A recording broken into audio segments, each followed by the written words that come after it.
भाई और बहनों, आज हम वर्ष के 32वें सामान्य रविवार में प्रवेश करते हैं। आज की पूजन विधि हमें अपने सेवा तथा धार्मिक क्रियाओं को करने के मनोभाव पर चिंतन करने के लिए निमंत्रण देती है। हम क्या करते हैं और कितना करते हैं वह ईश्वर के लिए मायने नहीं रखता, पर हम जो कुछ भी करते हैं वह किस भाव से करते हैं वह मायने रखता है।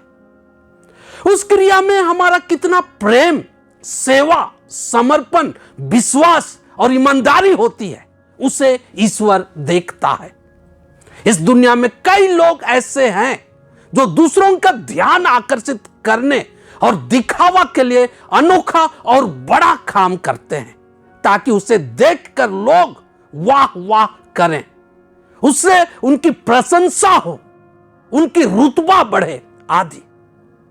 दुनियाई दृष्टि में यह महत्व रखती होगी, पर ईश्वर की दृष्टि में वह बेकार है। हम जो भी कार्य करते हैं किसको खुश करने के लिए करते हैं, मनुष्य को या ईश्वर को? इस पर आज की पूजन विधि हमें चिंतन कराती है।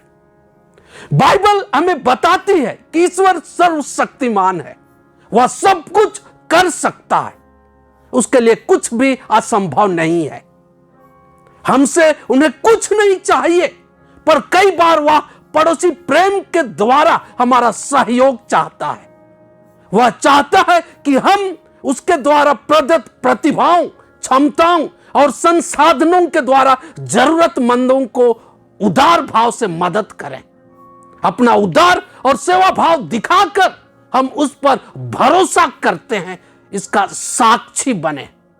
आज के पाठों द्वारा इन्हीं बातों को बताकर दान के पुण्य कामों को अच्छे मनोभावों से करने की चुनौती देते हैं। आज का पहला पाठ राजाओं के पहले ग्रंथ से पढ़ा गया। इसमें सरप्ता की एक विधवा की उदारता को बताई गई है और हमें भी उसके समान उदार बनकर और ईश्वर पर भरोसा रखकर अपने जीवन को जीने की चुनौती दी गई है। अकाल के कारण उस विधवा के पास अन्न धन सब समाप्त हो गई थी। उनके पास मात्र एक मुट्ठी आटा और कुपी में थोड़ी सी तेल बची थी। लकड़ी बटोर कर उससे वह रोटी बनाने की तैयारी में थी ताकि अपने बेटे के साथ खा सके। इसी क्रम में उनकी मुलाकात नबी एलियस से हुई। नबी उससे पानी और थोड़ी सी रोटी की मांग की। वह अपने बेटे और अपनी परवाह किए बिना खुशी से नबी एलियस का निर्देश का पालन की और बड़ा हृदय का परिचय देते हुए अपनी उदारता दिखाई। उस आटे से बनी रोटी को उसे दी। परिणाम यह हुआ कि बहुत दिनों तक उसके बर्तन में आटा और कुपी में तेल कम नहीं हुआ।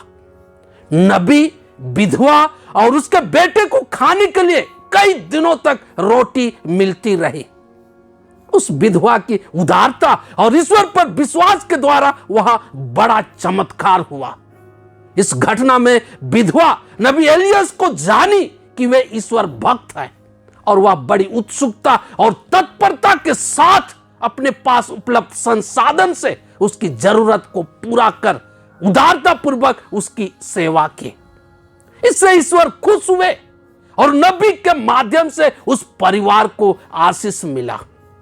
इस तरह वे उस जीवंत ईश्वर की महिमा देखी और अनुभव किए। क्या हम अपने परिवार में ईश्वरीय आशीष पाना चाहते हैं? क्या हम ईश्वर की महिमा को देखना और अनुभव करना चाहते हैं? अगर हमारा जवाब हां में है तो हमें अपने जीवन में उदार बनना होगा। ईश्वर दयालुता और वह हमारा परवाह करता है, इस बात पर भरोसा करना होगा। आज हम कई मायने में बेहतर हैं। कई बार हम दूसरों से अपनी तुलना करते और हमारे बीच प्रतियोगिता होती है कि हम में कौन बड़ा और महान है। हम दिखावा, झूठी शान और वाहवाही पाने के लिए अनावश्यक चीजों के लेन देन में लगे रहते हैं। इस प्रतिस्पर्धा में क्या ईश्वर की इच्छा का ख्याल रखकर उदारता का परिचय देने का प्रयास हम करेंगे? आज का दूसरा पाठ इब्रानियों के नाम पत्र से पढ़ा गया। इसमें यीशु के महापुरोहित होने की बात को पुनः दोहराई गई और उसके द्वारा कलवारी पहाड़ पर चढ़ाई गई एकमात्र बलिदान की विशेषता और महत्व को याद दिलाई गई है। यीशु के उस बलिदान के द्वारा हम मनुष्यों के पापों का प्रायश्चित हुआ। यह ईश्वर के हम मानव जाति के प्रति महान प्रेम को दिखाता है। इसी घटना को हम हर यूखरिस्त में मनाते और यीशु के प्रेम को महसूस करने का प्रयास करते हैं। इस तरह उसके साथ हमारा संबंध ठीक होता और हम आध्यात्मिक मजबूताई पाते हैं। पर यूखरिस्त में भाग लेने की हमारी भावना कैसी रहती है? क्या इसमें हमारी पूरी सहभागिता होती है? आज का सुसमाचार संत मार्कुस के सुसमाचार से पढ़ा गया। इसमें शास्त्रियों के दिखावे वाली भावना से सावधान रहने की और एक कंगाल विधवा के समान सच्चे और उदार बनने की बात को बताई गई है। यीशु अपने शिष्यों और अनुयायियों को आगाह किए कि वे शास्त्रियों का अनुसरण ना करें।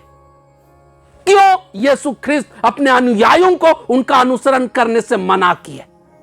क्योंकि उनके हर कार्यों के पीछे उनका स्वार्थ छिपा होता था। उन कार्यों द्वारा वे प्रसिद्धि, आत्म सम्मान और वाहवाही पाना चाहते थे। वह बाहरी दिखावा होता था, उसमें प्रेम, सेवा, समर्पण और उदारता की भावना नहीं होती थी। वे ईश्वर को खुश करने के लिए नहीं बल्कि अपनी आत्म संतुष्टि के लिए हर कार्यों को करते थे।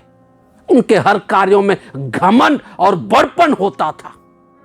आज हमें भी सेवा कार्य करने के पीछे के मनोभावों पर गौर करने की जरूरत है। कहीं हमारा भी मनोभाव शास्त्रियों की मनोभाव जैसी तो नहीं होती है। आगे आज के सुसमाचार में हम एक कंगाल विधवा को पाते हैं जो दान पेटी में मात्र 1 पैसा डाली, पर यीशु की दृष्टि में वहां उपस्थित सभी लोगों से सबसे अधिक दी। क्यों यीशु उनकी प्रशंसा किए? यीशु के नजर में 1 पैसा सबसे अधिक कैसे हो गया? क्यों यीशु उस विधवा को शिष्यों के लिए आदर्श बनाए? इसका जवाब बहुत सरल है, क्योंकि वह विधवा गरीब होते हुए भी अपने भविष्य की परवाह किए बिना अपना सब कुछ दान में दे दी। उनकी सोच थी कि वह भले काम के लिए दान कर रही है, इसलिए ईश्वर उनका भला करेगा। इस घटना से आज हमें ज्ञान मिल रहा है कि ईश्वर यह नहीं देखता कि हम कितना और क्या देते हैं, पर वह यह देखता है कि हम किस भाव से देते हैं। उसमें हमारा कितना त्याग रूपी दर्द होता है। यह बात केवल दान देने में नहीं, पर जीवन के हर कार्यों में होना है। यही कारण है कि यीशु अन्यत्र एक गिलास ठंडा पानी पिलाने वाले को पुरस्कार से वंचित नहीं होने की बात करते हैं। ईश्वर हमारा बाहरी रंग रूप नहीं, पर हमारे अंतरतम को देखते हैं। हम छोटा से छोटा कोई भी काम सही नियत और दूसरों की सेवा और प्रेम के मतलब से करते हैं, वह ईश्वर के लिए बड़ा होता है। अतः आइए हम अपने जीवन में उदारता और त्याग की भावना के महत्व को समझें और उसे अपने में विकसित होने दें, ताकि उसके द्वारा समाज का कल्याण हो और ईश्वर के राज्य के विस्तार में हम अपना योगदान दे सकें। ऐसा करने में ईश्वर हमें हमारी मदद करे। आमीन।